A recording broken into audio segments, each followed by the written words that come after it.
I'm Catherine Arndt, the Chief of the VLGA Connect studio.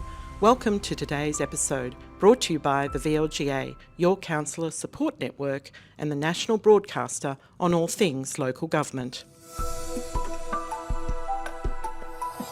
Welcome to VLGA Connect. It's time for TGU, and we've got the full team together this week. I'm delighted to say hello to Tony Ranick from Hunt & Hunt Lawyers.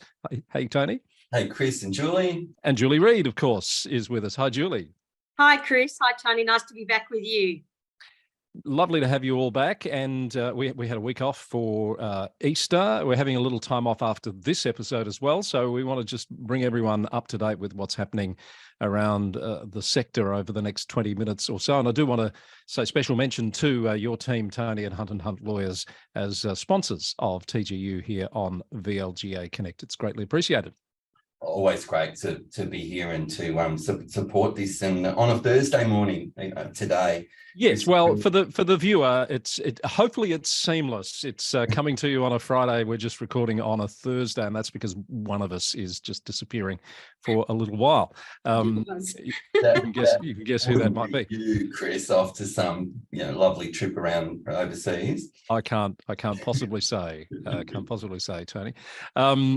So starting off this week, Greater Geelong Council's in the news again. Now, for those who haven't been keeping up to date, there was an inspectorate investigation which is ongoing, concerns raised about the CEO recruitment process, which is yet to be finalised, 2 monitors appointed, and now we've got a local member in Christine Cousins, the member for Geelong, saying in the media, this was an ABC News report, that she believes administrators should be considered to be appointed and has made approaches to the local government minister to that effect. It would be pretty extraordinary, Tony, I'll start with you, to see administrators appointed at this juncture, would it not, especially when you've got monitors in place? Yeah, I would have thought so. There are some certain allegations out there about, budget overruns and these sorts of things at council, but also that council clearly appear to be taking steps to address that through, examining a budget and expenditure and making changes. I was concerned that perhaps the remarks were a bit ominous if they did reflect, a view of government. The MP did say that, that there'd been some frank discussions already with the minister in this regard. But, I would have thought that City of Greater Geelong executive and councillors are clearly, appear to be, working together with, appropriate advice and external monitoring from auditors, etc., to, consider what's best in terms of the council budget and dealing with any of those sort of expenditure overruns, which are quite common across the sector and understandable in a large council, and certainly occurring in City of Melbourne, for example, the other large council in the state. So what seems to have triggered this is, I'll be interested in your take on this, is, Julie, is a planned restructure which is going through, and we know what sort of a process is required here. It's going through a consultation phase, I understand, within the organisation. There's been a suggestion that around 19 or 20 positions may be made redundant as a result of that process. The acting CEO has said publicly that councillors have asked her to get on with major pieces of work such as this against a backdrop of needing to be more financially sustainable. What's gone wrong here, do you think, Julie, if anything? Yeah, it's interesting, Chris, because we know that under the Act, it's the CEO's responsibility solely for staff and staffing. And the CEO also needs to ensure that they have a workforce plan. Now, we don't know whether that workforce plan has intended at some stage to have some kind of cuts in relation to budget, in relation to what's going on in the council plan, etc. So we don't have the context and the background to all of that. So I can only suspect that the acting CEO is doing the job that they're meant to do. That's being reviewed at the moment, and it seems as though there's support coming from the council. Although, again, the councillors wouldn't get involved in those kind of decisions because it's not their remit under the Act. Yeah. It is the responsibility of the CEO. So I think it's really that what's happened is, because we're talking about redundancies, it's getting, emotive. There's probably, representations that are being made potentially to politicians around the concern about people losing their jobs. I think we can call that for what it is, Julie, because the Australian Services Union spokesperson has been in the media making comments about the timing of that proposed restructure announcement and those redundancies. So we know that the ASU is very active on behalf of its members when these types of proposals are mooted. So that's the reality of the political side of this, isn't it? Yeah, the ASU are doing their job representing those people that are affected by it, but good to hear that there's a consultation process that's going on, and that's what should be happening. So I couldn't really see, other than, obviously the emotion of people losing their jobs, I couldn't see where there was a breakdown of governance or a concern around the council and how it's operating. And we're yet to see whether there's any substance to the concerns around the CEO recruitment process. I mean, that we were led to believe from reading the various reports that was the governance concern raised by the inspectorate, which led to the monitor's appointment, and they're in place until next year. So again, I would say, as I said to Tony, it would seem highly unlikely that at this point in time, in the absence of some sort of a report that shows governance failings, that you'd be talking about administrators. So is this just purely political pressure after having announced potential restructure being brought by the local member? Yeah, look, I think, can I say, it could be, and I hope it is just confined to this local member. But as I'm a ratepayer in City of Greater Geelong, and I would be, I'm concerned that if there's a trend towards, removing local democracy, appointing administrators for perceived failings in, the executive management of a council, a la Moira Shire, perhaps, to me that would be a really concerning trend. And as a ratepayer who votes in that council, I feel aggrieved by that. As Julie says, there's a real distinction in the Act between the roles of the CEO and councillors are, expressly prohibited in the legislation from directing council staff, and this would seem to be a long stretch to then, remove local democracy as a solution to a perceived failure in, executive management. I would wholeheartedly agree with that, Tony, as a fellow City of Greater Geelong ratepayer as well. I do just want to make the point that there's a little bit of history to this as well. Local members, including this particular member, were quite vocal some months back about removing the City of Greater Geelong's responsibilities under the Commonwealth Games. There's also been some statements made by councillors about the challenges financially of meeting those commitments, and the acting CEO has made some comments that have been published in that ABC story about the financial challenges that the council is facing as they develop their 2023-24 budget under the oversight of councillors. So other than perhaps the timing and perhaps the process that we don't have a lot of insight into for a proposed restructure, I can't see what the trigger here is for wanting to bring in administrators. That's my take. All right, I'm not seeing any argument from Tony or Julie on that point, so we might leave that one there and see what happens next.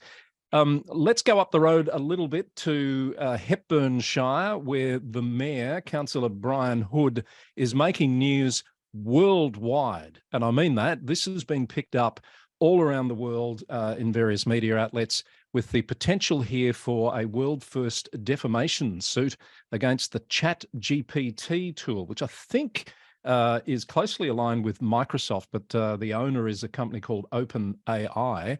Have either of you played with any of these ChatGPT or AI tools? I certainly have, Tony. Yeah, absolutely. And I suspect there are some, graduate lawyers at Hunt & Hunt being asked questions by people like me who are referencing it as well. Yeah.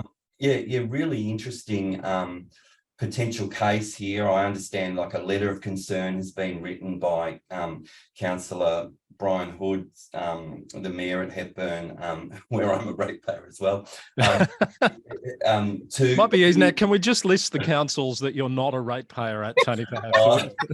Look, I have a very empty share portfolio and bricks and mortar, son of a concreter. So, you know, oh, very good. My investments are building houses.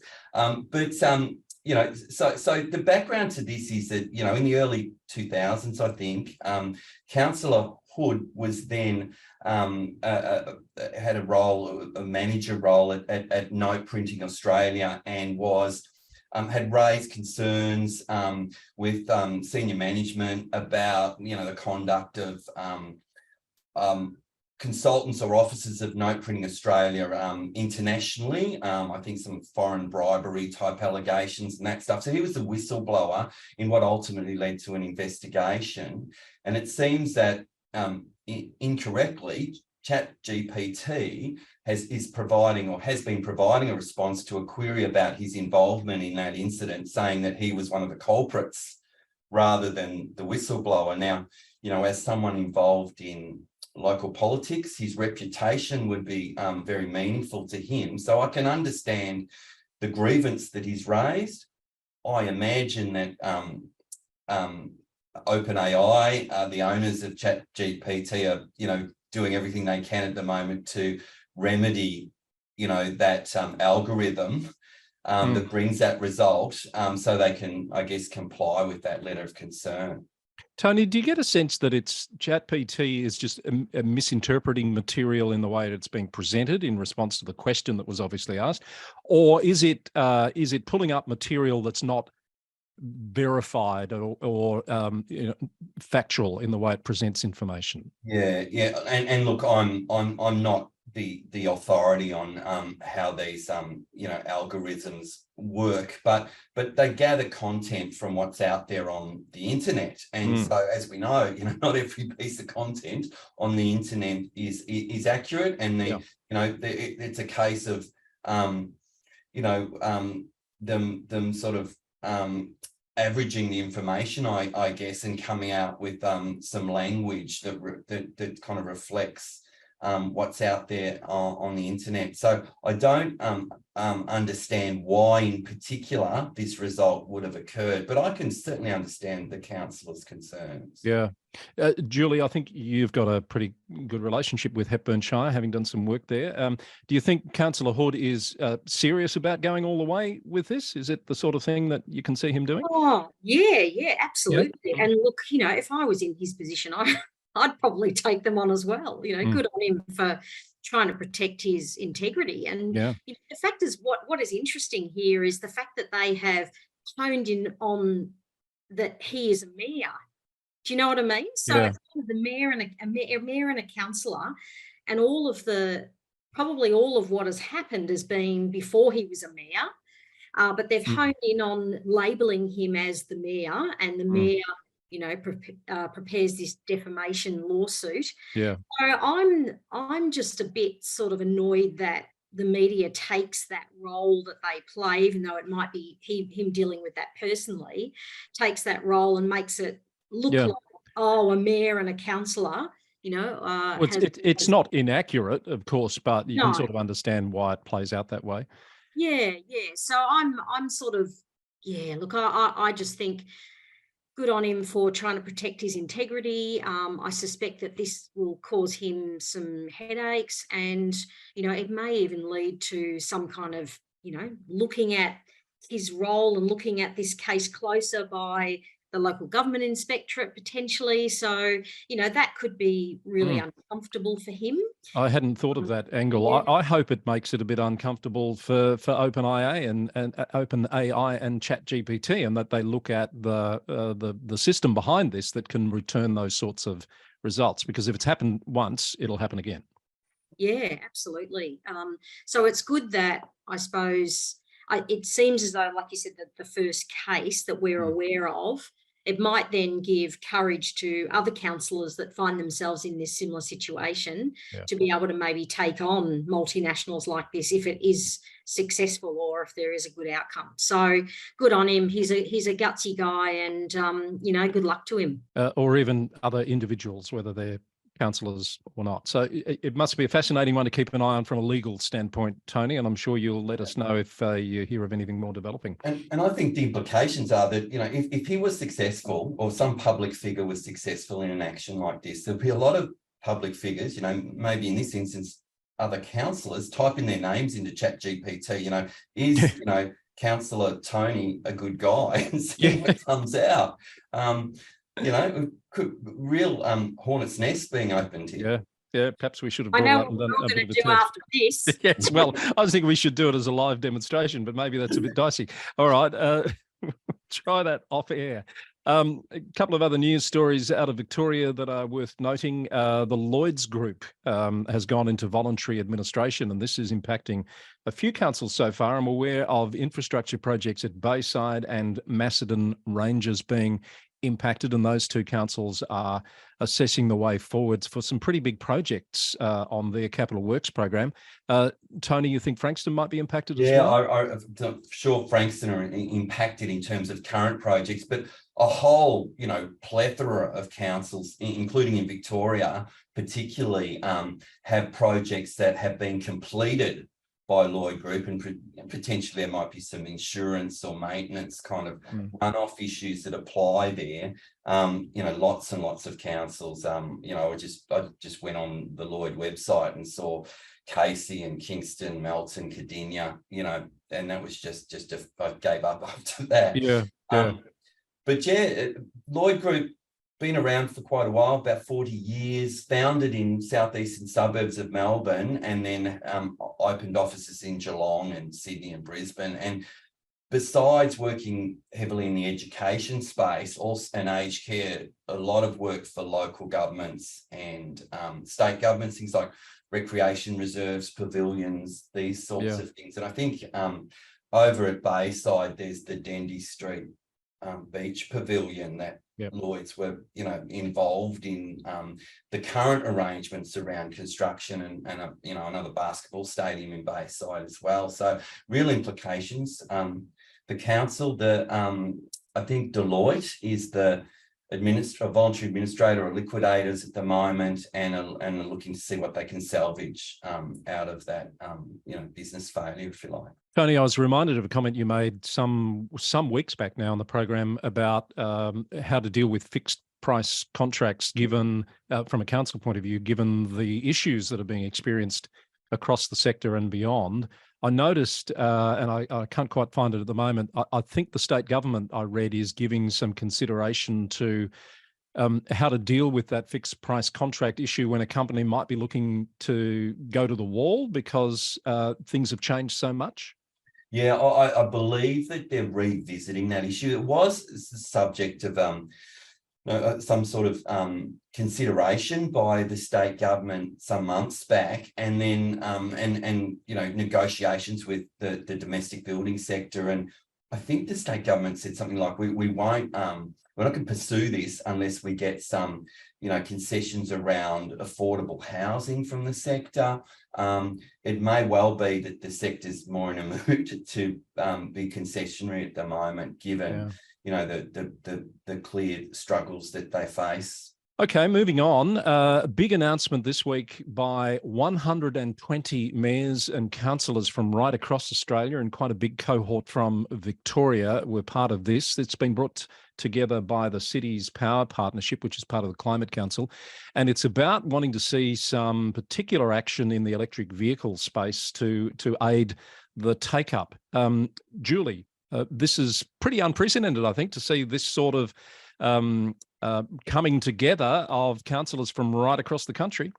Well, yeah, I'm very excited about this, Chris, because I've been banging on about this for such a long time with councils to say, you've got to work together. You've got so much power together as a force of councils. You know, why don't you work closely together on these kind of big issues? You know, it's clear that, you know, climate change has to be now on the radar and considered and planned for by councils.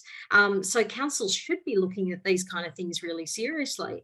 You they're saying their hands are tied because of the fact that there's this lack of supply of electric vehicles coming into the country. So, good on them for getting together, saying to the federal government, you need to help us in this space. You need to do something about this because, we're looking at the future. We're considering the impacts of climate change. We want to do the right thing because the community's expected as well. Yeah. So communities are saying, what are you doing about this? And so, good on them for getting together. I think it's a great initiative. I want to see more of this across the sector because I think it could be really, really powerful, a really powerful voice of local government. It'll be interesting to see what reaction or response that it does engender. They're basically saying, as you said, Julie, their hands are tied in the efforts that are happening at the local level because of, and they're saying the federal policy space needs to change. There needs to be world-class fuel efficiency standards, which would open the way for more low emissions vehicles or zero emissions vehicles, indeed, to come into Australia. And I don't know, do either of you have an EV? No. Well, I've looked. Shame on us. But I totally get what they're saying here because I've looked on numerous occasions, but there just isn't the supply. There just isn't the maturity in the sector, I guess, for want of a better word, to provide the options that people need at this point in time. And I don't know if any of you saw the news stories over Easter of EV charging stations with cars lined up, and I think they were Teslas in this case, huge waiting times to get to a charger. When somebody sees that, they think, well, okay, now's not the time, and it's probably some way off before I need to take the step into buying an EV. Yeah, there are some councils, even in rural Victoria, doing that, though. They are starting to install those EV stations, and good on them for taking that initiative because they're realising that there is going to be, big demand and people need to be able to access that to drive out to country Victoria. So exactly. There is some good stuff going on there. When I was up at Hepburn, there was in Dalesford in the main street, there was an EV charging station. I thought that was great to see that, and you see that more and more rolling out. So I think it's getting better, but needs got a long way to go. Yep. Yeah. Tony? Yeah, in Vincent Street, right outside the council offices, that one. And it's and look, I agree with Julie about it's great to see a collaborative approach, the sector getting together and advocating for something that's important to the sector. Like you, I've done the analysis. Electric vehicles are generally a lot more expensive at the moment too. And one of the things I imagine the sector's being, these people from the sector are calling for would be some sort of rebate a la, in Europe and California on electric vehicles. I think the challenge is that when you see the comparison between an electric vehicle and an internal combustion engine, it's like they do a point A to a point B drive and then sort of throw this imaginary box around the vehicle and say which vehicle emitted less, had less vehicle emissions.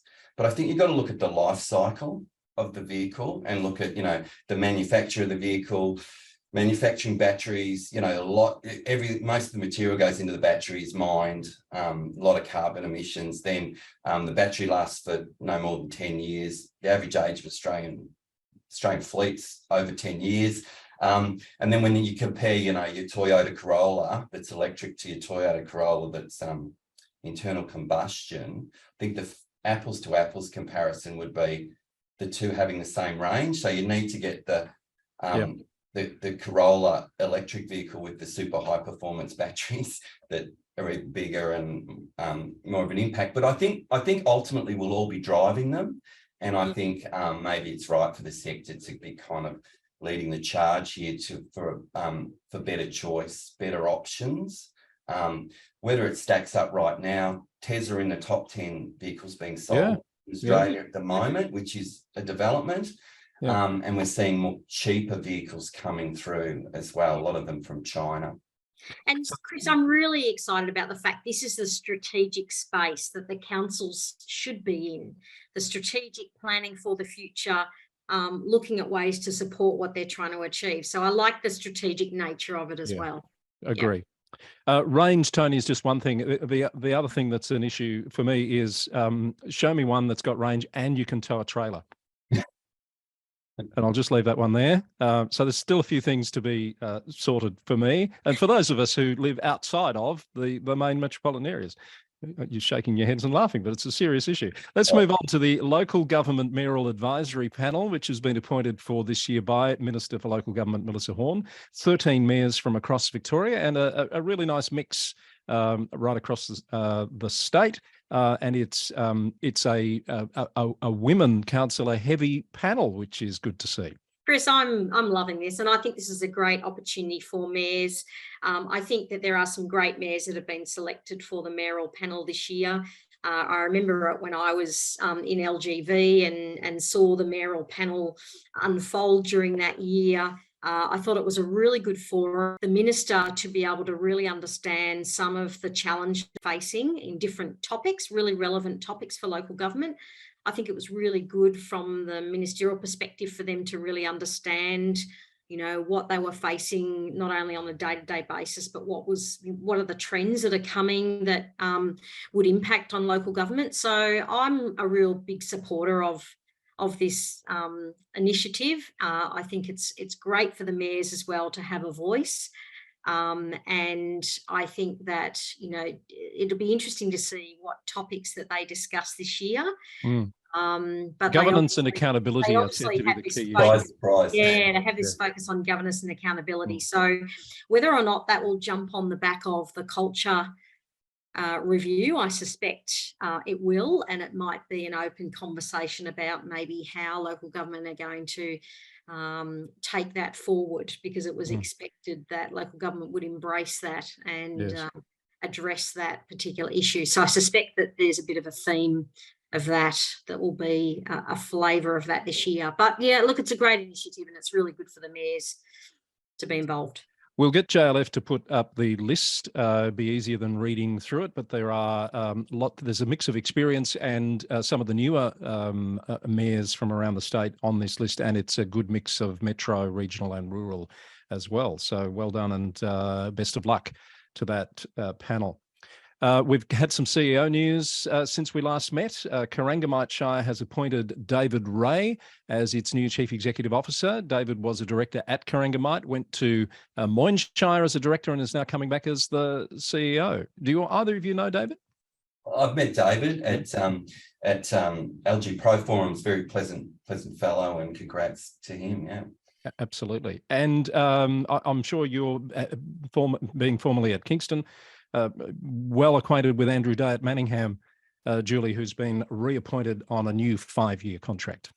Yeah, I am, Chris, and what a great appointment that is. Andrew's such a lovely person and a great CEO, and I only hear really good things about Andrew as a CEO. I was with Andrew this week. I'm doing some work up at Manningham at the moment, and they're a great bunch of people up there. They're really working hard to deliver some really great projects for their community. And it's a really positive work culture up there. So good on Andrew. I congratulated him this week, and he really deserves it. So well done to him. Excellent. And we were saying earlier about Geelong, no insights yet into what's happening with the CEO appointment there. And there's only, I think, one more now on the list to be resolved. And I think that's, is it Stonington? I'm just trying to remember what's on the list there now. Yeah. So we'll keep you updated with any more of those developments. There's a few interstate stories that caught my eye. We're sort of running out of time to get into them in too much detail. Really interested in following what's happening in New South Wales after the state elections, where, I don't know if you're aware, Tony and Julie, under the New South Wales legislation, a councillor that gets elected to the state parliament can hold on to their councillor position for up to 2 years, or whenever their term ends, whichever is the shorter period. We've got a couple of Lord Mayors that have been elected to state parliament, and some are saying they're going to hold on to their mayoralty as well and do double duty, which you can imagine is not sitting well with some people. We probably haven't got time to really unpack this. Yeah, but that couldn't happen here, Chris. No, it couldn't. And my question to both of you is should it? I think there's a fundamental sort of conflict between, you've got two sectors that jointly fund and are pitching for funding, local government pitching for funding from state. and federal. You know, I find it difficult to understand how you wear both those hats and represent, you know, both those parts of your community, where you know the state or federal electorate wouldn't mirror the council boundaries, you know, that you're representing as well. I agree with Tony. Yeah, well, I think I agree with you both as well. I think it's a ridiculous, absolute ridiculous set of circumstances, but that's what the legislation allows there in New South Wales. Mossman Council in New South Wales is said to be the first council in that state to ban TikTok from council-issued devices. I think the reporting on this is missing one thing around councils and their security policies and apps. Some councils don't allow it anyway. So is that already a ban in place? So a bit of a beat up story if that's the case. Any thoughts? I think it's good if you haven't already taken a stand as local government. I think you probably should, because, you know, I think we should follow lead. But yeah, I agree. There's probably quite a few of them that already. Yes. It's a no-no. Yeah, that's right, because they're council issued devices for council work purposes, unless maybe you can imagine why a comms team might have had access to that sort of thing. That's drummed into staff when they start, you know, don't use your devices for personal use. Don't use your mobile phone for council for personal use. Don't use your emails for personal use. And, you know, we try and drum that into staff from the start. I drum that into people when I'm doing training in introduction to local government. Please don't use. Yes, like TikTok. There needs to be some boundaries, doesn't there? Yeah. Just before I get to both of your picks of the week, while we're on cyber security, I just want to mention Isaac Regional Council in Queensland's been dealing with a ransomware attack. So this list is getting a bit longer now, isn't it, of councils that are being impacted by these sorts of cyber attacks. It was discovered on a weekend a couple of Saturdays ago. They took all their systems offline. As of this morning when I checked, they're still investigating, and I think most of their systems are still down, certainly the internal systems, and that's causing all sorts of customer service issues as well. They had some separate systems that were unaffected, like their libraries, for example. But as we've said, and I point people to an episode of VLGA Connect I did with Alan Briggs from Crisis Shield, if you think it can't happen to you, think again, because it is happening, and you just need to be as best prepared as you can. Yeah, and for the, you know, officers and councillors watching, and I know you said you're travelling soon, Chris, what occurs to me is, you know, and we're grappling with this as a private business at Hunt and Hunt, is, you know, when councillors go overseas to certain jurisdictions and take their council phone and their council devices with them, there's a security risk there in certain, you know, jurisdictions, and you know, I think we need to sort of give pause for thought there about whether that's a smart thing to do. All right, I want to get to your picks of the week. Julie, surprise, surprise, it's from England for you this week. It's actually from the UK. So, but England features very strongly in it, in that obviously they've got a similar tax system, similar rates tax system. It's interesting that they call it council tax over there too. Yes, they do. Yeah. So something that I've been talking about for a while, I think we should be calling it council tax, because it is a tax. It's not a user pays service that we're offering, and I think that sometimes confuses people. But anyway, I think England, based on bans, value of property, and that's been happening since 1991. But what the government is saying is that if councils want to increase the amount that they're putting up council tax, they have to hold a local referendum around it. Now, I can imagine that would be really popular. I couldn't imagine that many people would be really supportive of council tax going up. But, you know, that's what they're sort of saying now. If you want to go into that space of increasing your tax, you've got to do it that way. It's interesting. It's a bit, Julie, it's a little bit like rate capping with another name, isn't it? Because I think the government sort of sets a maximum amount that you can lift them. If you want to go over that, then you've got to go through that referendum process. That's right. Yeah. That's right. Sorry. The other thing that was interesting was Scotland have got complete freedom around setting rates. So it's completely different, even though it's in the UK, it's completely different there. In Wales, they can cap council tax rises. They can increase their rates, But if they're deemed to be excessive, then the government can step in and cap them. So that's a different system again in the UK. And then in Northern Ireland, apparently, it operates on a very separate domestic rating system. So there's all these different rating systems, even in the UK. But I think, I'm tracking that because I'm really interested in what's going on there and how things are changing and how things are being capped and whether or not there's some learnings there for Victoria and for Australia. In actual fact. All right, link in the show notes if you'd like to have a look at the BBC story that Julie has picked out this week. Tony, you had a couple of candidates for your pick of the week. I know the troubles at Berkeley Council in the Northern Territory, perhaps at the top of the list. I think things, at least by all the media reports, don't seem to be going too well up at Berkeley, which costs Tennant Creek, that sort of area of the Northern Territory. We had 4 councillors resign in December. We had the CEO resign recently while she was on leave. We had the mayor, I think, charged for a second time with a DUI offence. That's right. Drugs and this sort of stuff. There's some allegations of bullying, and then apparently more than 40 staff have resigned over the past year.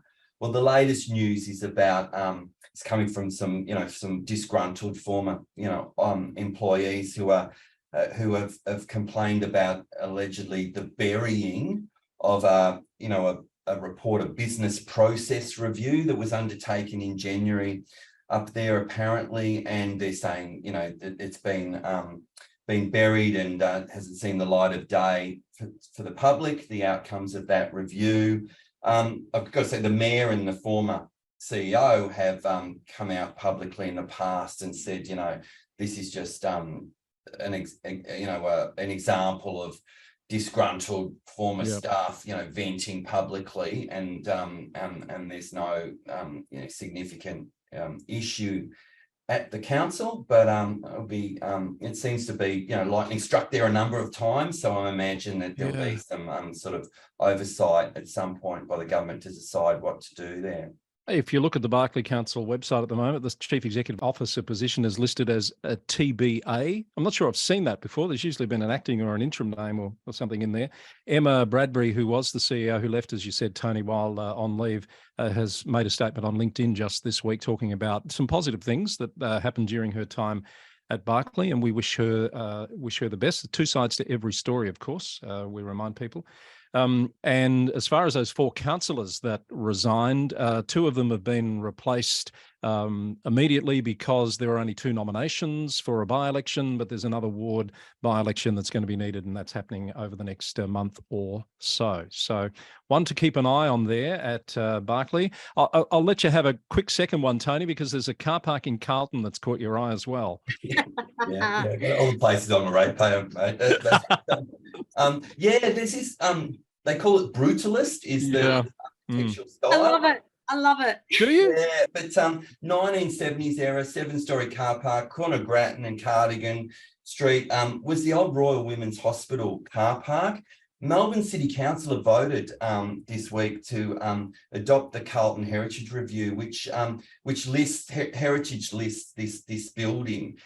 There's been a bit of raising of eyebrows from some of the local residents who would like to see the car park demolished, replaced with some sort of either affordable housing or some sort of community purposes.